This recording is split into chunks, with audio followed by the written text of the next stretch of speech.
Bonjour à tous et bienvenue dans Dev Perso, à l'émission que j'ai créée sous l'inspiration de mon acolyte César. Bonjour César. Bonjour, j'ai pas eu le temps de finir ma gorgée de coca que tu faisais appel à moi. Bonjour tout le monde. César que vous connaissez de ses podcasts Hommage collatéral et On n'est pas trop vieux pour ces conneries que j'en profite pour vous conseiller d'écouter. Viendez. Et moi je suis Elisa. Vous me connaissez pas, mais vous connaissez mon conjoint Marc Lose de CloneWeb, grand geek devant l'éternel, qui lui aussi a joué un petit rôle dans ce podcast comme inspiration. Et ça tombe très très bien puisque la pop culture de CloneWeb, vous allez aussi en manger dans Dev Perso. Je vais commencer par vous expliquer le concept de l'émission. Donc moi, de métier, je suis coach en développement personnel, c'est-à-dire j'aide les gens à se décoincer quand ils sont coincés dans leur tête. Et ça fait un petit moment que ça me trottait dans la tête de faire le lien avec la pop culture parce que on a tous des bobos dans la vie, des situations dont on ne sait pas comment sortir, mais aller au rayon psychologie de la Fnac, c'est pas toujours super appétissant. Aller voir un psychologue ou pire, un psychiatre, ça peut être stressant. Puis surtout, on s'imagine que si on fait ça, c'est qu'on est complètement zinzin. Alors vous inquiétez pas. Tout le monde est comme ça et les personnages de la pop culture sont comme ça et ils ont beaucoup de choses à nous raconter. On peut vraiment avancer dans notre vie en lisant des BD, en regardant des films et en regardant des séries, et c'est là-dedans que je vais piocher la matière dont on va parler dans cette série de podcasts. Donc voici le premier numéro. Alors aujourd'hui on va vous parler d'un sujet que j'ai intitulé le mois ombre. Alors moi comme je tue il, et pas comme janvier-février. Donc le mois ombre, c'est un concept que vous avez peut-être rencontré dans la BD Scott Pilgrim. Alors je ne sais pas si vous avez vu cette BD-là. C'est écrit par Brian Lee O'Malley, qui est un Canadien. Ça a été publié en France chez Milady. C'est ça, 6 tomes. Alors vous l'avez en français, en anglais, en couleur maintenant, ou en noir et blanc. Les deux sont choix, la version couleur est beaucoup plus chère, mais très bien aussi. Et si vous connaissez cette petite histoire, vous vous rappelez peut-être d'un personnage qui s'appelle le Négascott, dont on va vous parler aujourd'hui. Mais pour ceux qui connaissent pas Scott Pilgrim, je résume un petit peu. Scott Pilgrim, c'est un Canadien de 23 ans qui est, entre guillemets, entre deux jobs. C'est-à-dire qu'en fait, il n'a pas de job du tout et qu'il n'a pas la moindre idée de où il va dans sa vie. Il est pas mal paumé, même si ça se voit pas trop dans la BD, ni même dans l'adaptation en film, parce qu'en fait, c'est un petit peu raconté à la première personne, et Scott Pilgrim a une très bonne opinion de lui, même si sa vie part un peu en sucette, et au premier tome, il sort avec une lycéenne de 17 ans. Lui-même sait pas trop pourquoi, apparemment, ça lui passe un petit peu de la pommade à son ego. Et donc, on a un personnage qui est bien sympathique, mais qui est pas totalement clair avec lui-même, qui rencontre une fille un peu magique qui apparaît d'abord dans sa tête, dans un rêve, qui est livreuse chez Amazon et qui s'appelle Ramona Flowers. Elle est très très mystérieuse. Et il s'aperçoit que cette Ramona est sortie avec 7 ex-petites amies qui s'avèrent être maléfiques, qui vont tous défier Scott Pilgrim en duel, les uns après les autres, et il va devoir les battre pour pouvoir rester avec l'élu de son cœur.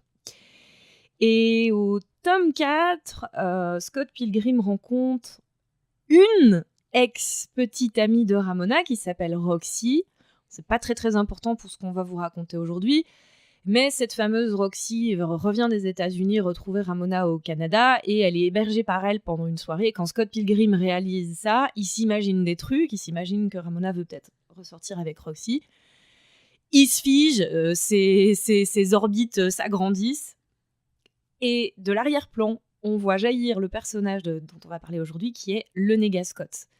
Scott le reconnaît tout de suite et il dit quelque chose comme « Oh non, pas toi !» Nous, on n'a pas la moindre idée de qui est le Négascott. Et on le verra pas réapparaître, sauf par de petits éclairs dans des reflets de vitres et de miroirs, avant le dernier tome, le tome 6, où Scott a perdu Ramona, elle a disparu, il va pas bien du tout, il sait pas du tout comment affronter Gideon, et il commence à s'apercevoir sérieusement qu'il est en train de merder dans sa vie, et il sait pas quoi faire. Dans le tome 6, il rencontre un certain nombre de ses ex-petites amies. Il rencontre Envy Adams. Il fait un face-à-face avec Knives Chow, la jeune lycéenne qui avait 17 ans au début. Et il va aussi rejoindre Kim Pine, qui est la batteuse de Sex Bob-Ombs, mais qui est aussi une de ses ex-petites amies, pour des vacances sabbatiques à la campagne au fin fond du Canada. Et alors qu'il est en train de parler à Kim et qu'il est en train de réaliser qu'il s'est comporté comme un gougnafier avec toutes ses ex-petites amies, et probablement Ramona aussi, et ben le néga Scott jaillit de nulle part. Scott s'enfuit et refuse de l'affronter. Si je me souviens bien, il dit que c'est plus simple de fuir, littéralement. C'est exactement ça. En fait, le néga Scott, c'est vraiment le moi ombre tel que je veux vous parler. C'est une partie de nous-mêmes où on a foutu nos erreurs, tous les trucs qu'on n'a pas très bien fait, mais on n'a pas pu se le pardonner et on n'a pas envie de l'admettre. Donc ça va nulle part, ça se stocke, un peu comme une cave où on aurait jeté tous nos trucs cassés, nos vieux jouets. Et le néga Scott, chez Scott, ça représente vraiment tout ce qu'il ne veut pas accepter de lui-même. Tout ce qui se cache à lui-même, et on peut le voir dans le tome 6, parce qu'à chaque fois qu'il rencontre une de ses ex, et ben, à la place de la réalité, dans ses souvenirs à lui, il y a un petit scénario mignon à base de petites fleurs, animées en pixel art, où sa copine dit « Oh Scott, tu es trop beau !» et lui répond quelque chose comme « Oui, je sais !» Alors qu'en fait, à chaque fois, ses ex lui disent « Mais tu t'es barré de Toronto sans me prévenir », ça c'est Kim Pine. Knives Chow lui dit « Mais tu m'as trompé avec Ramona ». Envy Adams lui dit « Tu m'as plaqué, tu m'as traité comme si j'étais la mauvaise fille alors que t'étais pas sympa ». Et ça, il l'a occulté. Il l'a jeté dans un coin.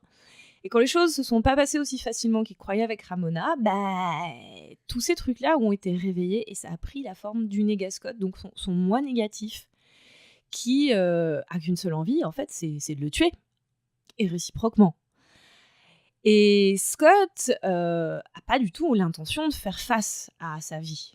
Donc quand il rencontre le néga Scott, d'abord il cherche à fuir, dans le tome 4, et puis quand il est avec Kim Pine et qu'il le voit, il cherche à le tuer. Ni plus ni moins. Et Kim lui explique, mais c'est pas possible. Si tu cherches à tuer le néga Scott pour oublier toutes tes erreurs, tu vas continuer de les faire toute ta vie. Et là, Scott lui répond « Ouais, mais je m'en fous. C'est toujours mieux que de devoir vivre avec moi-même. » Crac. Bon, bah voilà. Le moi ombre, en fait, c'est ça. Alors, comme on n'est pas dans une BD, on se crée pas tous un double maléfique corporel qui nous suit et qui cherche à nous sauter dessus. Mais on a des angoisses, on a des boules au ventre, on a des gorges nouées. Et quand des situations nous déclenchent et nous font nous rappeler de ces trucs-là, en général... on cherche à se changer les idées, on cherche à se donner des excuses, mais on veut pas trop toucher à ce truc-là, quoi. On veut pas faire face aux erreurs qu'on a commises, aux emmerdements qu'on a causés aux autres, ce genre de choses. Ouais, c'est exactement ça. Mais en fait, tout ça nous poursuit parce que c'est propulsé par un truc hyper toxique qu'on appelle la culpabilité. La peur d'être une mauvaise personne, la peur de ressouffrir, la peur de faire souffrir les autres. Et en fait, on n'est pas juste des couillons qui assureront par un copec. On a aussi des parties de nous-mêmes qui sont très nobles et qui sont tellement horrifiées de ce qu'on a fait que c'est dur d'admettre nos erreurs. Et donc, on les met de côté. Et on les fuit, et en fait, on se bat avec. Et ça, c'est vraiment un truc que je veux souligner sur le moi ombre. C'est que si vous prenez Scott, il cherche juste à mettre des nions au néga Scott, et réciproquement. Sauf que la solution pour faire face aux parties de nous qu'on n'aime pas trop, c'est pas de se battre avec. C'est pas du tout ça, parce qu'en fait, on se bat contre nous-mêmes. On se colle des claques à nous-mêmes et on risque pas de guérir quand on se désigne soi-même comme étant l'homme à abattre. J'imagine que c'est pas très productif. Ça s'appelle se détester, ça s'appelle avoir notre estime de soi qui se casse la gueule, ça s'appelle culpabiliser, donc c'est vraiment pas productif et surtout ça aggrave le problème. Parce que plus on veut se corriger, et là j'insiste sur le mot corriger, imaginez l'affreux beau-père qui sort sa ceinture pour vous coller une correction, en fait c'est ça que vous vous infligez. Et quand Scott se bat avec le néga Scott, c'est à lui-même qui s'inflige tout ça. Et dans la BD, au moment où ils s'empoignent l'un l'autre et que le néga Scott saute sur Scott et s'apprête à lui coller une droite de l'enfer, l'image se fige et c'est Ramona qui apparaît devant les yeux de Scott. Alors c'est un souvenir. Et les souvenirs de Ramona se mettent à défiler et à ce moment-là, il comprend qu'il aime tellement Ramona que cette fois, il est prêt à rencontrer son passé. Et là, le néga Scott s'arrête, le regarde dans les yeux et il fusionne avec lui. C'est-à-dire qu'au moment où Scott décide d'accepter qu'il a fait ce qu'il a fait, le maléfice s'arrête. Et notre passé, il nous poursuit que quand on veut pas le regarder. Donc la solution, évidemment, c'est pas de se corriger au sens où on l'entend tous les matins quand on se met devant notre glace avec le poing serré du Rambo prêt à affronter sa journée et dire « Aujourd'hui, je change ». Il s'agit pas de changer pour changer, il s'agit pas de changer pour dire « Oh là là, avant j'étais mauvais, maintenant, regardez, je suis plus blanc que blanc ». Il s'agit de guérir, c'est pas du tout la même chose, c'est pas du tout la même démarche, ça se fait pas dans la même énergie, quoi. Ça passe par l'acceptation, si je te suis. C'est bien ça le sujet, et c'est ça que je veux souligner, parce qu'on s'y est tous mal pris. À un moment donné, on s'est tous filé une claque en disant j'ai merdé, il faut que je contrôle qui je suis pour devenir autre chose. Comme s'il y avait une version 1.0 et qu'on veut faire une version 1.1, ça marche pas comme ça en fait. C'est une évolution. Et ça passe par des moments qui piquent un peu. Le moment qui pique un peu, c'est de voir qui on est, se donner la permission d'être qui on est, sans jugement, et donc sans chercher à contrôler. Et c'est là qu'on va parler du deuxième morceau de pop culture que je vais utiliser pour ce podcast, qui est une série américaine qui s'appelle Korra. C'est la suite de Avatar, le dernier maître de l'air, que vous pouvez acheter en Blu-ray pour Korra. Alors j'espère, parce que je ne sais pas s'il y a de zone 2 de version européenne pour Korra. Je sais que c'est le cas pour Avatar. Pour Korra, c'est une série qui est... Alors moi je l'ai en Blu-ray, donc je pense que oui. D'accord, j'espère, parce que pendant un temps c'était compliqué de la trouver. Et c'est dommage, parce que pour moi c'est une série encore meilleure qu'Avatar.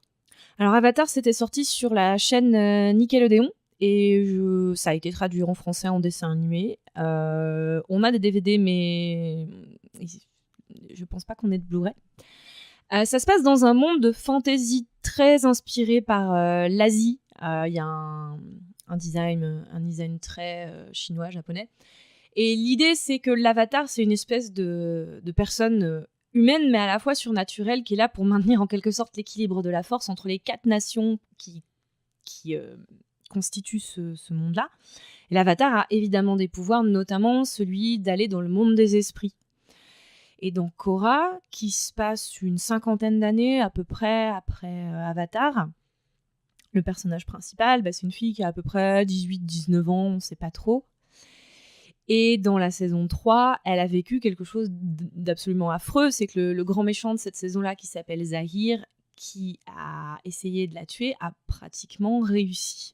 Rapidement, ce méchant-là, il voulait juste tuer Korra pour ce qu'elle représente. Il voulait un monde sans régulation de quelque sorte, notamment celle que représente Korra, qui est donc une espèce de super-héros assermenté par les 4 nations, si on peut dire. Il voulait un monde sans avatar parce que pour lui, l'anarchie et le chaos, c'est l'ordre de la nature, et que l'équilibre, c'est un truc artificiel. Donc s'il n'y a plus d'avatar... le monde ne se portera que mieux. C'est ce qu'il pensait, en tout cas. Et donc, il a essayé d'empoisonner Korra avec un poison à base de mercure qu'il lui a injecté et qui a bien failli la tuer. Elle a été sauvée in extremis.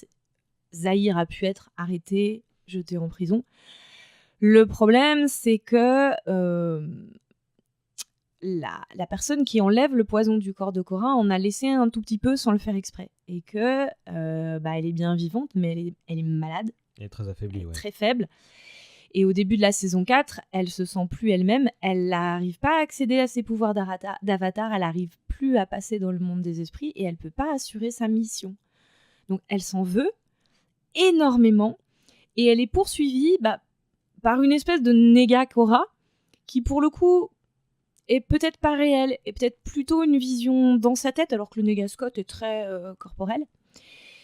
Et elle a exactement le même réflexe que Scott, c'est que d'abord, elle cherche à la battre à coups de poing. Sauf que c'est impossible, et heureusement, les esprits qui ont besoin d'elle dans le monde l'amènent auprès de quelqu'un qui va pouvoir l'aider à se guérir physiquement, c'est-à-dire à enlever le poison. Mais par contre, pour ce qui est de rétablir sa connexion spirituelle, c'est elle qui doit le faire, et elle met un certain temps, et elle n'y arrive pas.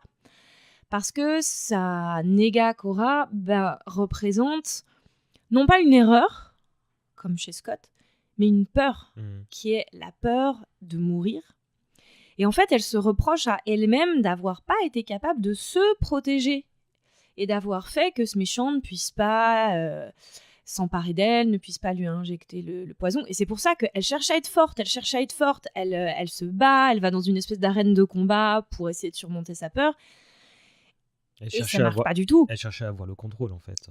C'est précisément le problème, le contrôle. C'est qu'elle veut combattre le mal par le mal, un peu comme nous, quand on veut pas voir nos défauts, qu'on veut juste les éradiquer et les remplacer par une version meilleure de nous-mêmes, et que ça marche pas. Et elle est inspirée à aller faire quelque chose qui va lui rendre ses pouvoirs, c'est qu'elle se dit « Ma peur, c'est celle de mourir, il faut que je la regarde en face, donc je vais aller me confronter à mon ancien ennemi. » Et elle va le voir en prison. Dans les premières secondes, ça se passe pas pile poil comme elle croyait, parce que le bonhomme en plus lui apparaît comme extrêmement posé, serein de sa situation. Il a dit j'ai merdé mais c'est pas grave, j'ai eu mon rôle. C'est assez déroutant pour elle. Et il est très ironique et il lui dit mais t'es venue pour affronter ta peur, ma petite cocotte, mais moi je sais pertinemment que t'as toujours peur. Et effectivement, elle est terrifiée. Sauf que elle a quand même le mérite de lui dire oui, mais enfin t'es gentil, tu m'as empoisonné, et à cause de toi, parce que j'étais pas là pour faire mon boulot, il y a un dictateur épouvantable qui s'est élevé, qui s'appelle Kuvira dans l'histoire, c'est une femme. Qui était une alliée à Cora. Qui était une alliée de Cora avant, et qui a mal tourné. Et maintenant, moi, j'ai besoin de pouvoir reprendre du service parce que toute la Terre est menacée à cause de la connerie que t'as fait, à savoir chercher à me tuer. La réaction en chaîne n'est pas du tout glop pour le monde, quoi. Et cet ancien ennemi, qui est pas si mauvais que ça, admet que c'est un vrai problème, et il aide Cora à retrouver son intégrité par un moyen qui est très surprenant, mais très efficace. C'est qu'il lui fait revivre le moment où elle a failli mourir pour qu'elle soit obligée de voir sa peur et de la rencontrer. Et ça défile dans l'imaginaire de Cora exactement comme un film. Elle se revoit tomber à travers le ciel parce que c'était un combat aérien, parce qu'ils volaient tous les deux, et elle s'apprête à s'écraser sur le sol. Elle crie « Au secours, j'ai pas le contrôle !» et il lui dit « Lâche prise !» Et là, au lieu de se fracasser sur le sol, elle passe à travers et elle tombe dans le monde des esprits qu'elle cherchait à atteindre depuis le début. Et là, elle est très surprise. Elle se dit « Mince, j'ai réussi !» Et elle semble pas trop savoir pourquoi, mais nous qui sommes spectateurs, on le sait, c'est parce qu'elle a lâché le contrôle. Donc tout à l'heure, quand tu parlais de contrôle, c'était exactement mon mot, c'est que nos peurs, nos erreurs, il faut pas les juger et il faut pas vouloir les contrôler. Il faut leur donner le droit d'avoir existé, parce que sinon elles nous poursuivent, et il faut vivre avec. Vivre avec, c'était le leitmotiv que Scott aurait eu besoin de suivre. Et le leitmotiv pour Cora, c'est accepter, pardonner, si on peut dire, se pardonner à elle-même de ne pas avoir pu se protéger. C'est pas de sa faute. Elle a fait son maximum. Elle était vraiment au top de ses capacités quand elle se battait, mais à un moment donné, on ne peut pas empêcher la vie de nous faire arriver certaines choses. C'est marrant parce qu'en gros, elle s'est confrontée à cette peur, Scott s'est confronté à ses erreurs, et dans les deux cas, le mot confronté laisse entendre qu'il va y avoir bagarre justement, et ça se traduit par, dans les deux capacités par des échanges de coups de poing, mais en fait c'est pas ça, c'est plus faire face, voir ce qu'il y a en face et essayer d'analyser la situation pour essayer de voir comment on peut avancer. Il y a un lecteur de mon blog qui m'a proposé une appellation géniale pour remplacer le mot confrontation, justement, parce que t'as raison, c'est pas le bon mot. Lui, au lieu de se battre avec ses peurs, il m'a proposé de prendre le thé avec mes peurs. J'ai trouvé ça génial, je fais un petit clin d'œil. Ce monsieur s'appelle Massinissa. Et je trouve que c'est parfaitement adapté, c'est-à-dire que c'est une rencontre. C'est une rencontre où doit pas y avoir de jugement. Parce que si je me juge pour ce que j'ai raté, ça veut dire que je veux encore me contrôler. Et donc, insidieusement, je me dis à moi-même que je mérite pas d'être aimée, que je mérite pas d'être comme je suis et qu'il faut que je sois autre. Et c'est impossible d'être autre. On est qui on est. On est qui on est en prenant en compte cette partie qu'on essaie de nous, qu'on essaie de mettre à distance. Elle peut pas être à distance parce qu'on l'a créée. Elle est faite dans la même matière que nous. Si on l'envoie en exil ou qu'on la refoule, alors le refoulement, on le fait tous. Hein. Je mange du chocolat, je bois une pinte, je vais jouer aux jeux vidéo pour me changer les idées, je me mets un film parce que je sais que je suis en détresse, je sais que je suis en stress, je sais que je me reproche des trucs ou que je manque de confiance en moi. Mais en fait, quand je fais ça, c'est juste une diversion. Pour citer Legolas dans Le Seigneur des Anneaux, c'est une diversion, mais on n'est pas en train de prendre le problème dans nos bras. Dans nos bras plutôt que à bras le corps. Et il faut être avec soi. Et là, ça va m'amener à la troisième œuvre de pop culture sur laquelle je vais m'appuyer aujourd'hui, qui est un film qui s'appelle Le Garçon et la Bête de Mamoru Hosoda. C'est un film japonais. Alors apparemment, il serait sorti en 2015. C'est ce que dit Allociné. Et pour vous faire la petite histoire, pour que vous compreniez mieux où je veux en venir pour le fait de vivre avec soi, c'est l'histoire de Ren, qui est un petit garçon de 9 ans dont la mère vient de mourir. Et comme ses parents sont divorcés depuis un certain temps, il n'a pas de nouvelles de son père. Et c'est un oncle et une tante qui sont censés le prendre comme tuteur. Sauf que lui, il est sous le choc de la mort de sa mère et il ne veut absolument pas aller avec ces gens. Donc il s'enfuit dans Tokyo. En pleurs, il va pas bien du tout, il est tout seul et par hasard, dans un dédale de ruelles, il passe accidentellement dans un monde parallèle où les gens en fait sont des animaux. Dans le film, ça s'appelle le monde des bêtes. Alors bête n'est pas du tout un mot péjoratif dans le contexte.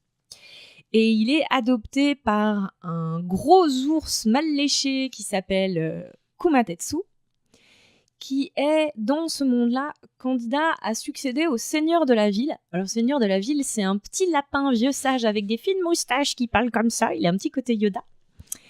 Et ce seigneur de la ville cherche un successeur parce qu'il veut se réincarner en divinité. Et il y a deux... Parce que pourquoi pas. Parce que pourquoi pas. On est au Japon, on a le droit de se réincarner en divinité. Ne faites pas ça chez vous, les enfants, ça peut être très dangereux. Et il y a deux compétiteurs en lice pour le poste. Il y a le sage Yozen, qui lui est un sanglier. C'est un maître de sabre qui a beaucoup de disciples, qui est très respecté, qui a 2 fils. Donc c'est un père de famille, ça joue plutôt pour son image. Et il y a Kumatetsu, excellent sabreur aussi, mais râleur, indiscipliné, incapable d'enseigner, qui a jamais eu de disciples. Et du coup, il adopte Kyuta. Alors Kyuta, c'est Ren qui refuse de lui donner son nom, alors Kumatetsu lui donne un petit surnom, Kyuta, parce que le garçon a 9 ans, et Kyu, ça veut dire 9 en japonais. Bon, c'était pour la petite parenthèse. Kyuta devient son disciple, et Kumatetsu, un père de substitution. Mais, comme c'est un humain, dans un monde des bêtes, qu'il a plus ses parents, il a au fond de lui, au fond de son cœur, parce que graphiquement, c'est représenté comme un vide, un espèce de tourbillon dans sa poitrine. Il a quelque chose qui lui manque. Il n'a pas eu les repères d'un enfant normal. Et après avoir grandi, après être devenu lui aussi un très bon sabreur, il repasse dans le Tokyo des humains un peu par accident. Il rencontre une jeune lycéenne, donc il reprend contact avec son monde d'origine. Et il s'aperçoit de la présence de ce vide-là. Et quand ça arrive, il est avec cette lycéenne qui s'appelle Kaede et il pète un câble. Il manque d'agresser cette fille qui a une réaction vraiment géniale. Pas du premier coup, hein. C'est quelques temps après leur rencontre, oui. Alors qu'elle est plutôt cool avec lui. C'est un personnage génial, très positif. Elle lui apprend à lire parce qu'il n'a pas appris à lire dans le monde des bêtes. Elle le fait réviser. Et un soir, il sort de la bibliothèque. Kyuta sent le vide s'emparer de lui et on a l'impression qu'il va coller une droite à la pauvre Kaede. Et elle se montre très très forte. Elle lui met une petite claque quand même pour le stopper. Et elle lui dit surtout « Je te comprends. Je te blâme pas parce que le vide, moi aussi je l'ai. Je sais à quel point tu souffres, mais ne t'inquiète pas, t'es pas obligé de te laisser envahir par ça. C'est un passage très émouvant parce que juste après la claque, elle le prend dans ses bras et Ouais. lui explique tout de suite après qu'elle est dans son camp, quoi, qu'elle le comprend parfaitement. Oui, quelque part, elle est plus sage que lui parce qu'elle elle a eu à vivre avec ce vide parce qu'elle a été élevée dans une famille très performance, comme au Japon, qui l'incite que à étudier, mais on a l'impression que ses parents lui donnent pas beaucoup d'amour. Et elle, plutôt que de devenir amère à cause de ça, elle décide de donner de l'amour à Kyuta. Et elle détache de son poignet une petite ficelle rouge qui est le signet d'un livre qu'elle aimait bien quand elle était petite. Elle lui attache au poignet en disant « Le vide, on peut vivre avec, on n'est pas obligé de se faire dominer et de devenir une espèce de monstre sous l'effet de la douleur. Et je te donne mon petit fil rouge pour que tu t'en souviennes quand t'en as besoin. » Et ça va être très très important parce que le final du film... On va devoir spoiler, désolé. Alors voilà, là si vous n'avez pas vu le film, vous allez savoir comment ça se finit. Parmi les 2 fils de Yozen, le fameux compétiteur de Kumatetsu au poste de dirigeant de la ville, eh ben, le fils aîné, c'est un humain, lui aussi. Il a été adopté, à peu près comme Kyuta, sauf que son père adoptif lui a jamais dit que c'était un humain. Et en grandissant... Il a un petit accoutrement qui laisse croire que c'est un sanglier lui aussi, mais en fait, pas du tout, quoi. Il a une capuche qui cache son visage, parce que quand il était petit, il attendait que ses grandes défenses de sanglier et que son groin pousse, et son groin pousse absolument pas, ce qui est normal parce que c'est un humain. Et du coup, il se rend compte qu'il n'est pas normal, entre guillemets, dans le monde des bêtes. Et lui aussi, il a un vide qui se développe à l'intérieur de lui. Il se laisse envahir et il sort du monde des bêtes, il entre dans le monde des humains et il se met à absolument tout dévaster dans Tokyo. Graphiquement, le réalisateur du film a représenté ça par... il devient la baleine de Moby Dick qui cherche à avaler Akabe.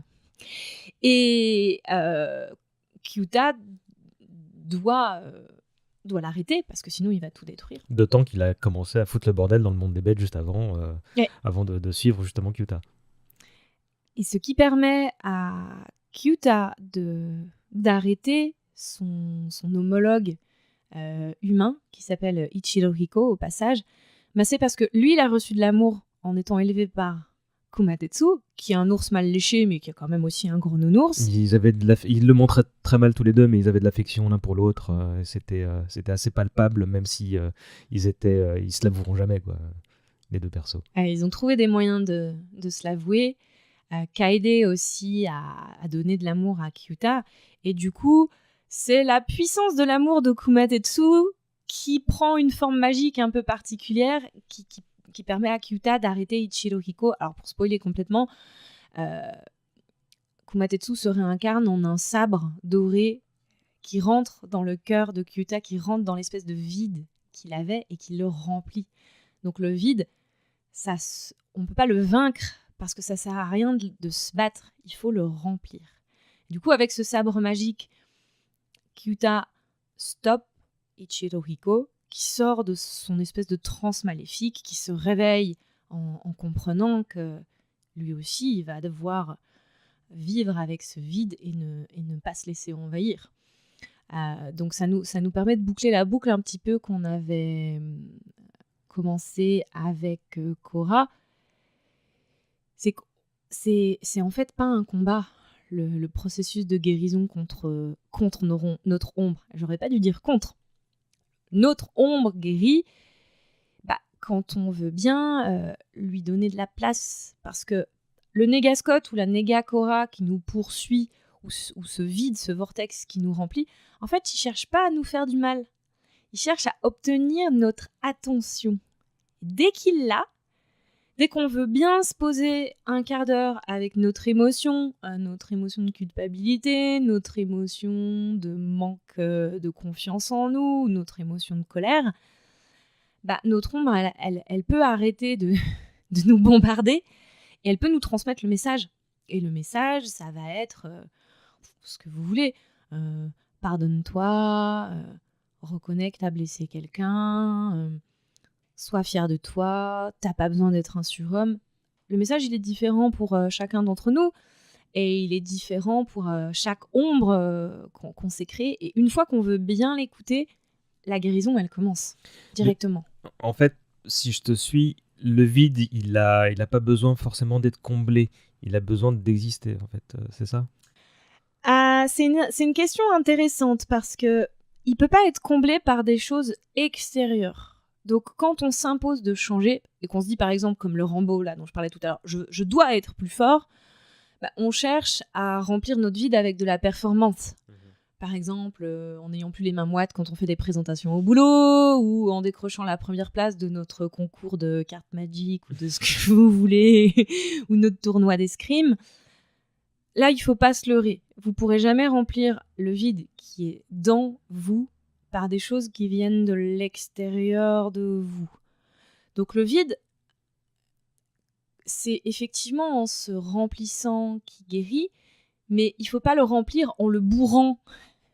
C'est pas un burrito où vous voulez faire rentrer le maximum de viande hachée dedans pour ne plus sentir le vide. Ça, c'est plutôt le refoulement ou la fuite.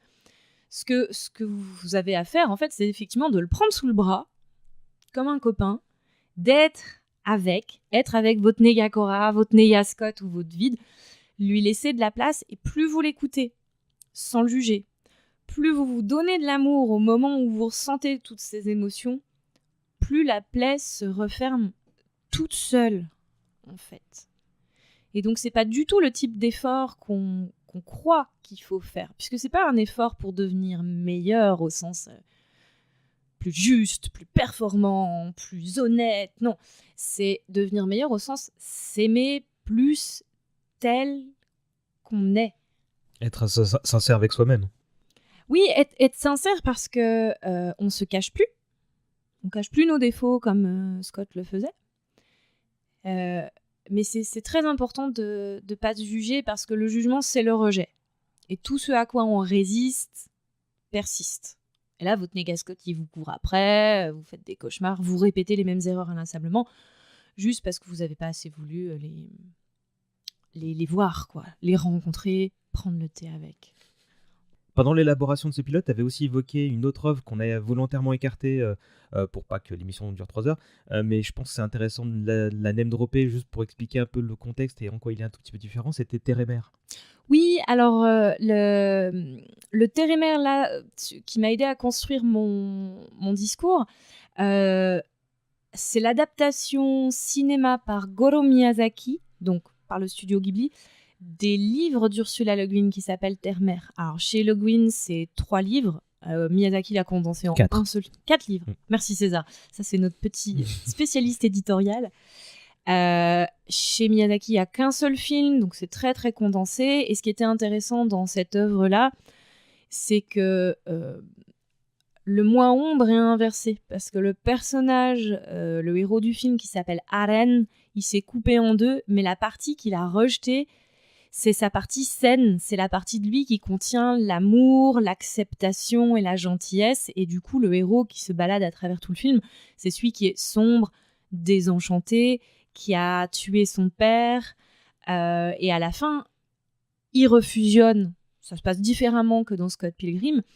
Mais c'est exactement au moment où le héros laisse entrer sa partie lumineuse qu'il refusionne avec lui-même. Donc vous pouvez voir ce film, vous aurez peut-être besoin d'utiliser Internet pour le retrouver. C'est Les Contes de Terre et Mer, il est dispo dans la collection Ghibli en DVD. Oh, génial. Il est pas du tout difficile à trouver. D'accord. Et c'est pas de très long, de mon point de vue, c'est pas le Ghibli le meilleur, très loin de là, mais c'est avec ce nouveau prisme que tu me présentes, j'ai envie de le revoir pour voir comment je l'appréhende maintenant. Ouais, ça vous donnera un petit complément d'information par rapport à ce qu'on a dit.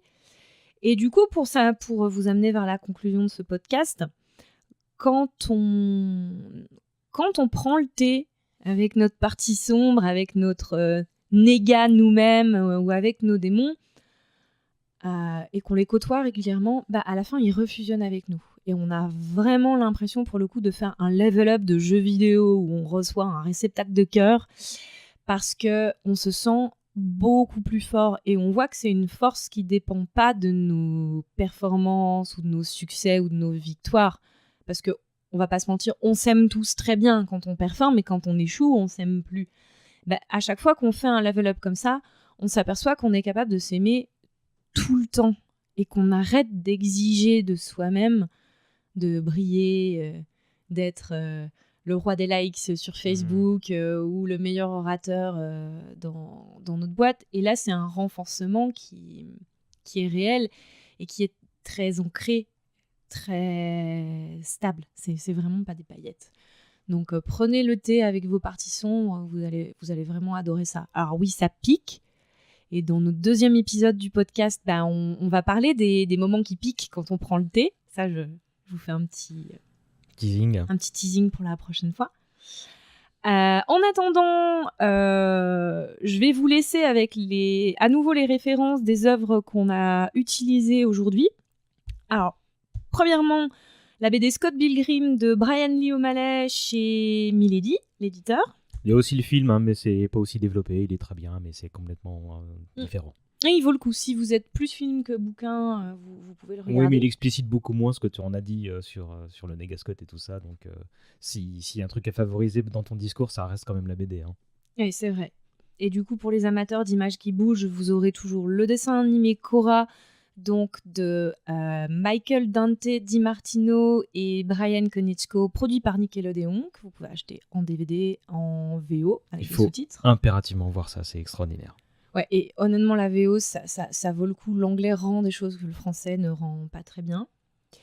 Et la dernière œuvre, donc, c'est Le Garçon et la Bête de Mamoru Hosoda, que vous trouvez aussi dans un DVD avec une très très jolie qualité visuelle. Ou en VOD, c'est tout à fait accessible. Voilà, donc ce podcast est terminé. Vous pouvez nous retrouver, César et moi, sur Internet.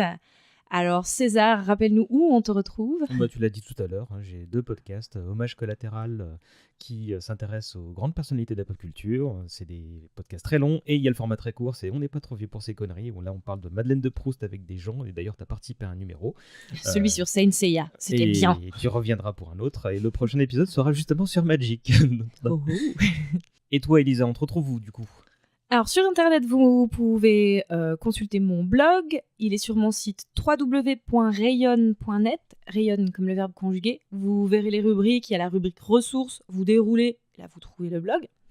Facebook, toujours pareil. Vous cherchez Rayonne dans les pages pro. Et si vous êtes parisien, que vous voulez me rencontrer dans la vraie vie, vous retrouverez les infos sur ma rubrique agenda.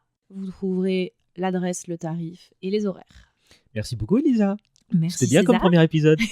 Moi j'ai bien aimé. Moi aussi. En plus le montage va être facile. Allez, gros bisous. À bientôt, salut.